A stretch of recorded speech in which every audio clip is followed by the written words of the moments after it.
Il-ħamis filgħaxija f'jum il-Ħelsien, l-Istazzjon 1 se jxandar dokumentarju dwar 50 sena minn mindu l-eks Prim Ministru Dom Mintoff żar iċ-Ċina wara stabbilixxa relazzjonijiet diplomatiċi mar-Repubblika tal-Poplu taċ-Ċina. Dokumentarju maħdum b'reqqa u li ħares lura lejn il-31 ta' Jannar tas-sena 1972 meta Malta bdiet ir-relazzjonijiet tagħha maċ-Ċina. Dan il-ftehim wassal biex pajjiżna inħoloq iżjed xogħol u l-Maltin ma baqgħux emigraw biex ifittxu b'ħajja aħjar il-bot minn arthom.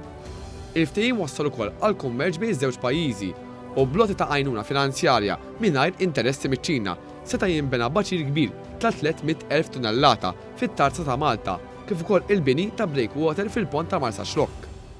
Mark Farrugia li huwa l-moħħ wara dan id-dokumentarju spjega li Malta taħt it-tmexxija tal-Prim Ministru ta' dak iż-żmien Dom Mintoff segwit lill-Istati Uniti meta l-President Amerikan Richard Nixon żar iċ-Ċina. Malta għalhekk kienet l-ewwel pajjiż mill-Ewropa tal-Punent li żaret iċ-Ċina. Żjara li kellha suċċess kbir, żjara li l-pajjiż baqa' jiggwadanja r-riżultati minnha għal tul ta' snin, żjara li fuqha inbniet relazzjoni ta' rispett reċiproku.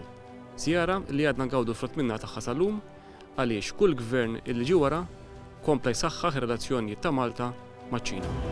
Taħt it-tmexxija tal-Perit Mintoff f'dan l-istess żmien pajjiżna ffirma trattat ta' difiża mar-Renju Unit li wassal biex pajjiżna kienet ħielsa mill-Ingliżi fl-1979 u nagħlqet il-bażi militari Angliża.